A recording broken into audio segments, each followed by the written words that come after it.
तो ये वो चीज़ें जो इससे पहले हो चुका है। अभी DRDO में जो चार्जशीट दाखिल हुई है वो सेम यही था, बट उस लड़की ने कहा था कि मैं ब्रिटिश इंडियन हूँ, लेकिन उसने इसी तरीके से किया था। तो यहाँ पे भी वो सारी चीज़ें जो ये डाउट क्रिएट करती है कि हाँ ये जासूस है, पाकिस्तानी होना अपने आप में, और पाकिस्तानी लड़की। फिर जिस लड़के से उसको इश्क हुआ है, अगर आप उसका बैकग्राउंड देखें, ये भी नहीं है कि वो सलमान खान टाइप बहुत हैंडसम है ना, बिल्कुल एक आम दिखने वाला, बेहद लोअर मिडिल क्लास से, जिसकी अपनी नौकरी तक नहीं है, किराने के शॉप में 13,000 रुपीज़ पर मंथ पे काम करता है। उम्र में बहुत छोटा है, उम्र में भी इससे छोटा, वो 22 का है, वो 28 की है। तो ये सारी चीज़ें हो गई। और फिर उसका खुद कि वो एक बलोच कबीले से, पाकिस्तान में बलोच को बहुत कट्टर कबीला माना जाता है, वो मतलब किसी भी बात में मरने मारने को तैयार हो जाते हैं। उसने गांव के अलावा पहली बार शहर देखी वो कराची ही है, बस इकलौता बड़ा शहर। लेकिन वही लड़की फिर वहाँ से निकलकर UAE जाती है, फिर शारजा से फ्लाइट पकड़ती है, फिर काठमांडू आती है। तो ये पूरे रूट की जानकारी। फिर एक बेहद गरीब, उसका हस्बैंड कराची में रिक्शा चलाता था, बाद में सऊदी गया, तो उसके पास इतने पैसे कहाँ से आए। तो ये जो सारी कहानी चली, उसके बाद डाउट क्रिएट हुआ। अब लेकिन मैं यहाँ पे, ये जाहिर सी बात है, आपको ऐसी चीज़ें हैं और पास्ट में ऐसा हुआ है, हनी ट्रैप के नाम पे बहुत सारी चीज़ें, तो आपको डाउट करना पड़ेगा।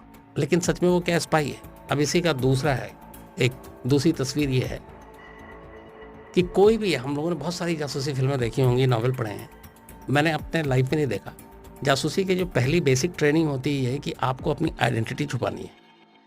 इंडिया पाकिस्तान के रिलेशन हमें पता है, तो जब तक आप आइडेंटिटी नहीं छुपाएंगे, आप दूसरे देश में जा रहे हैं, आप वो काम नहीं कर पाएंगे। यहाँ क्या हो रहा है, एक लड़की है, वो पाकिस्तान से चलती है और नेपाल के थ्रू इंडिया में दाखिल होती है और अपने पाकिस्तानी पासपोर्ट साथ में लेकर घूम रही है। पहली चीज़, अरे तुम पाकिस्तानी पासपोर्ट का काठमांडू में जला दो, तो ये पता नहीं चला, क्योंकि यहाँ तो किसी ने पूछा भी नहीं। और आपने अपने सारे जो आपकी ड्रेसिंग है, बिंदी है, मंगलसूत्र है, तो वैसे ही आपको लग गया कि हाँ इंडियन हो। लेकिन वो अपनी हर आइडेंटिटी अपने साथ लेकर घूम रही है। तो फिर ये कैसी जासूसी?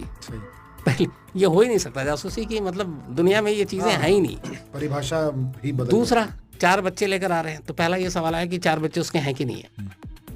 उसके 3 प्रूफ आए। पहला, रियाद में उसका हस्बैंड जो काम करता है, उसने एक वीडियो जारी किया जुलाई में 3 को, जब ये इसके वीडियो यहाँ चला इंडियन मीडिया में, कि मेरी वाइफ को, मुझे, मेरी बेगम को पाकिस्तान भेज दो मेरे 4 बच्चों के साथ। तो ये क्लियर हुआ कि उसके 4 बच्चे हैं। दूसरा, जो इसके नेबर हैं, उन्होंने बताया कि अपने 4 बच्चों के साथ गाँव का करके गई थी। तीसरा, कराची के मलेर कैंट पुलिस स्टेशन में एक FIR है, जिसकी कॉपी हम लोग के पास है, जिसमें है कि उन 4 बच्चों के नाम है, कि उनके साथ ये गाँव तो एस्टैब्लिश हो रहा है कि इसी के। तो 4 बच्चों को लेकर जासूसी करने एक दूसरे देश में जाना, ये कहीं भी जासूसी की डिक्शनरी में ये सारी चीज़ें वो है ही नहीं जो ये सारी चीज़ें हो रही हैं। तो यही चीज़ें कि एक तरफ स्पाई है, दूसरी तरफ नहीं है, दोनों में बहुत सारी चीज़ें हैं। हाँ, अब आप यहाँ पर अगर बात करें कि है क्या मामला, तो यूपी पुलिस के जितने टॉप ऑफिशियल हैं, उन्होंने तीसरे ही दिन ये कहा था ऑफ द रिकॉर्ड कि इसमें कुछ नहीं। दूसरा, ये तुमको भी पता होगा कि जब फॉरेन स्पाई का मामला आता है तो ये किसी स्टेट का सब्जेक्ट नहीं है। यूपी पुलिस ने पकड़ा, नोएडा ने पकड़ा, लेकिन फॉरेन इन्फॉर्मेशन गई होम मिनिस्ट्री को, IB को। जब उन लोगों ने नेक्स्ट 48 आवर्स के अंदर अंदर अपनी वो दिखाई कि क्लीन चिट है, तभी वो बेल आउट हुई है, वरना होता नहीं। अब लेकिन ये है कि नोएडा ATS क्यों, ये भी बहुत सारे लोग सवाल पूछ रहे हैं। नोएडा पुलिस ने खुद एप्लीकेशन दिया है और उन्होंने रिक्वेस्ट की लखनऊ पुलिस हेडक्वार्टर से कि चूंकि ये मामला 2-3 कंट्री से रिलेटेड है, काठमांडू गई वो, अब नोएडा पुलिस की अपनी एक हद है, वो बाउंड्री नोएडा ही है, वो लखनऊ में जाके इन्वेस्टिगेट नहीं कर सकती। तो उसने कहा यहाँ तो काठमांडू भी जाना पड़ेगा, हो सकता है शारजा से भी आपको इनपुट लेना पड़ेगा, तो आप किसी और को जो ऐसी एजेंसी जो कर सके। तो उसके कहने पर ये ATS को जांच दी गई। इसलिए नहीं दी गई कि इसके खिलाफ कोई ऐसी चीज़ मिली, सिर्फ इसलिए। तो एक पुलिस अफसर ने तो बल्कि 1 हफ्ता पहले ही मुझसे कहा था कि इसमें कुछ होना नहीं है, लेकिन हाँ हम इसको लंबा खींचेंगे, और वही हो रहा है। तो डिपोटेशन को लेके मुझे, मतलब डिले किस बात का है? मतलब जिस तरह के पुराने ऐसे केस हुए हैं, उसमें देखा गया कि ठीक है आप थोड़ा टाइम कस्टडी में रहते हैं, कुछ होता है, एंड देन यू डिपोटेड। तो यहाँ डिपोटेशन की बात ही नहीं कोई कर। यहाँ दूसरा इशू आ गया।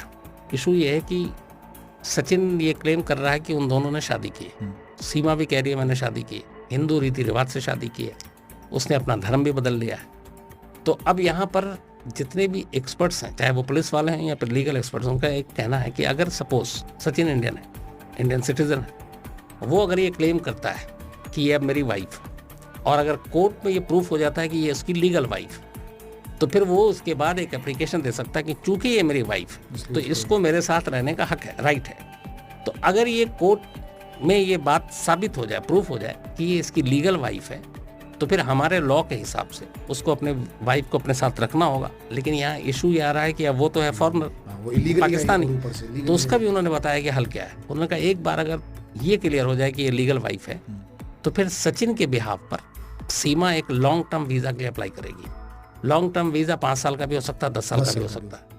लेकिन जिसे लॉन्ग टर्म वीजा मिल गया, इसका मतलब पहली चीज क्लियर कि उसको लेकर डाउट अब कुछ नहीं है, तभी आप देते थे। और एक बार लॉन्ग टर्म वीजा मिल गया उसके बाद आपको नेशनलिटी मिलने में ज्यादा मुश्किल नहीं आती। तो बीच का रास्ता ये है कि इसको एक लॉन्ग टर्म वीजा दिया जाए, उसका धीरे धीरे ये सारी बातें तो हम भूल जाएंगे और 5-10 साल के बाद सीमा बहुत मुमकिन है कि इंडियन सिटीजन। और अगर ये सब ऐसा होता है तो इसका ये मतलब है कि इंडियन स्टेट ने एक पाकिस्तानी जो इलीगली देश में आई है उसको माफ कर दिया। अगर इसको, हालांकि मैं क्राइम रिपोर्टर हूँ, लेकिन इसको पॉलिटिकल अगर मैं एंगल से देखूं बहुत ईमानदारी से, मैं इसलिए कि मैंने किसी पुलिस अफसर से ये बात की इस लाइन पर, ये बात क्यों की थी वो बता देता हूँ। एक सेम लड़की इकरा 16 साल की थी, सिर्फ पंजाब पाकिस्तान के हैदराबाद से बेंगलोर सितंबर में, उसकी भी जो है एक मुलायम सिंह यादव नाम का 22 साल का लड़का था और इसकी उम्र 16 साल है। दोनों ऑनलाइन लूडो खेलते थे। लूडो खेलते खेलते दोनों के नंबर एक्सचेंज हुए, व्हाट्सएप पर आए। और वो भी लड़की जो है अपने घर, वो कॉलेज में पढ़ती थी, उसने अपने गहने बेचे, अपने दोस्तों से कॉलेज के पैसे लिए और उसके बाद फिर उसने ट्रैवल एजेंट के थ्रू वो गई यूएई, वहाँ से वो काठमांडू में ये पहुंचा। इन दोनों ने भी काठमांडू में शादी की, लेकिन वो पहली बार वापस नहीं गई। शादी के बाद इकरा जो है मुलायम सिंह के साथ इसी रूट से यूपी होते हुए बेंगलोर पहुंच गई। वो बेंगलोर में सिक्योरिटी गार्ड था, अब वहाँ रहने लगी। उसके बाद हुआ ये कि उसने अपना नाम बदल दिया, इकरा से वो रवा यादव बन गई। अब जहाँ पे ये रहती थी ये ऊपर 2nd या 3rd फ्लोर था और छत थी। सारे पड़ोसियों को पता था कि ये रवा यादव है, मुलायम सिंह की पत्नी। लेकिन उसने क्या किया, 2-3 बार वो ऊपर नमाज पढ़ने लगी। तब लोगों ने देखा, पड़ोसियों ने, क्या नमाज पढ़ी है, इसका नाम रवा यादव है, पति का नाम ये, तो उन्हें कुछ डाउट हुआ। फिर इधर ये हुआ कि ये अपनी माँ से व्हाट्सएप पे कॉल किया करती थी, तो एजेंसियों को भी ये नंबर आ गया। तो डाउट हुआ तो उन्होंने बेंगलोर पुलिस को बताया, तो उन्होंने जांच की तो पता चला कि ये लीगल तरीके से पाकिस्तान आई है। तो उन दोनों को अरेस्ट कर लिया और ये बात है जनवरी में उसको अरेस्ट किया था इस साल। अरेस्ट करने के बाद उसको कुछ दिन रखा और फिर ये हुआ कि सेंट्रल गवर्नमेंट ने कहा कि नहीं, इसको डिपोर्ट करेंगे। और लड़की माइनर थी, 16 ईयर। एक देखिए उसमें बड़ा फर्क ये है कि वो 16 साल की, तो उनकी शादी ही लीगल नहीं। अब लेकिन क्या हुआ कि जब उसको कहा गया भेजे, तो उस वक्त जब उसको भेजने की बात आ गई तो वो लड़का और लड़की दोनों रो रहे थे और वो कह रही थी कि मुझे अपने पति के साथ रहना। और कहते हैं जो पुलिस वाले जो उसको इंट्रोगेट कर रहते हैं वो सब उसके प्रति मतलब सिंपैथी थी कि यार इन दोनों को मैं जुदा नहीं कर सकता, लेकिन मजबूरी थी, कानून कुछ और है। तो उसको फिर 19 फेब को वाघा बॉर्डर से भेजा गया और उसके पेरेंट्स वहाँ पे उसको रिसीव करके ले आए। तो मैंने यही सवाल यूपी पुलिस को टॉप ऑफिशियल से पूछा कि इकरा का सेम केस था तो फिर सीमा को क्यों नहीं डिपोर्ट किया जा सकता। तो उनका ये कहना था, एक तो वो तो बेंगलोर था, दूसरा ये यूपी है। अब जो मैं आता हूँ क्राइम छोड़ के पॉलिटिकल, 2024 में चुनाव है, भारत पाकिस्तान के रिश्ते आप सबको पता है कैसा है। लेकिन यहाँ दूसरी चीज़ है, ये एक पाकिस्तानी मुस्लिम लड़की है, धर्म उसने बदल लिया है। अब एक साथ एक नहीं, ये भी ध्यान रखिए, 5 लोगों के धर्म बदले, बच्चों के, तो किसी पार्टी को सूट भी करेगा, ठीक है। दूसरा, इससे मुस्लिम में भी एक अच्छा मैसेज जाएगा कि यार वैसे तो पाकिस्तान के खिलाफ बहुत ये पार्टी बोलती है, लेकिन देखो एक मुस्लिम लड़की को यहाँ पर इन्होंने पनाह दी और कहा कि तुम रहो, तुम मोहब्बत करती हो, तुम दोनों को जुदा नहीं करेंगे। तो दोनों तरफ से पॉलिटिकल गेन है। तो पॉलिटिक्स में सब कुछ तो चलता रहता है। देखिए एक और completely different angle which we didn't think of, but my question is answered. Shams भाई लाइक मी बिलीव्स दैट अगर कोई इलीगली आया है तो प्रोसीजर यही है कि उसको वापस भेजा जाएगा, भेजा जाए, प्रोसीजर यही है। And if that is not being done, I have nothing against their love story. I'm just talking about procedures. If that is not being done, so the Indian state, again इसमें UP state की बात तो कर नहीं सकते क्योंकि ये तो भारत सरकार के लेवल की बात डिसीजन उन्हीं को करना, भारत सरकार के level. of course. So Indian state is showing empathy towards this woman. That is the story that comes out of this. Yeah. If all of it pans out the way it has till now. But you know, जो चीज़ मुझे हमेशा खटकती है of what he said, and I think we've briefly discussed this in one of our several of previous episodes. If this is as simple as that, you know, you've checked her and you've checked her background, you found nothing fishy, you thought कि हाँ ठीक है, straight up love story है, she's come to, you know, stay with him. Okay, there's a legal question of, okay, if he's claiming to be her lawfully wedded husband and she wants to stay back, then how do we, you know, send her just back without her permission, etc., etc. Then what's stopping anyone from coming out and just saying that?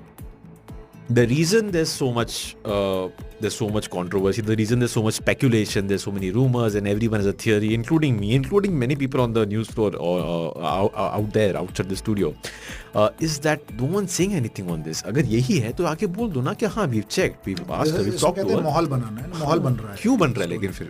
What he mentioned. मैंने ये सवाल किया था UP police के police अफसर साहब से. जब मैंने शुरू में भी कहा ना, उन्होंने कहा ये लंबा खींचेंगे. लंबा खींचने का मतलब ये होता है कि आपको बहुत सारी चीज़ों के मुद्दों से भटकाना भी होता है. ठीक है. दूसरा मैंने ये कहा था कि क्या फिर ऐसा होगा कि अगर उसको रहने दिया जाए और आप जो कह रहे हैं लॉन्ग टर्म वीज़ा और उसको डिपोर्ट नहीं करेंगे क्योंकि वो सचिन की वाइफ है, अगर लीगली अप्रूव हो जाता है, तो क्या हमारी गवर्नमेंट या यूपी गवर्नमेंट में से कोई भी मतलब सीमा और सचिन के सर पे हाथ रखेगा कि चलो हमारा तो वहाँ को आशीर्वाद है? तो उनका एक जवाब था, मुझे वो लगा कि वो सही कह रहे हैं. उस वक्त उनका कहना था कि ये कर नहीं सकते, पॉसिबल नहीं है ओपनली. मैंने कहा क्यों? उन्होंने कहा कि इसका जो है ना असर पाकिस्तान में होगा, क्योंकि पाकिस्तान में भी बहुत सारी हिंदू फैमिली रहती है. तो उन्होंने कहा कि अगर हम लोग यहाँ ओपनली इसको करते हैं तरह से, तो जो वहाँ की हिंदू फैमिली है वो खतरे में आ जाएगी. जो वहाँ के कट्टर लोग हैं, हो सकता है अभी बीच में रिपोर्ट भी आई कि कुछ मंदिरों और उस पर हमले करने की एक बलूच कबीले के कुछ लोगों ने तो वीडियो जारी किया है कि अगर सीमा को नहीं भेजा बच्चों साथ तो हम ये करेंगे वो करेंगे.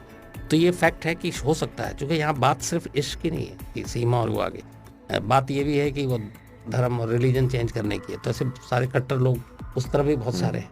तो उसमें उन हिंदू फैमिली के ऊपर थ्रेट बन सकता है जो इसको इशू बनाकर उन पर हमला कर सकते हैं, और ये सीरियस है. तो इसीलिए हो सकता है कि हमारी गवर्नमेंट ऑफिशियली या पब्लिकली ओपनली बिल्कुल नहीं करे.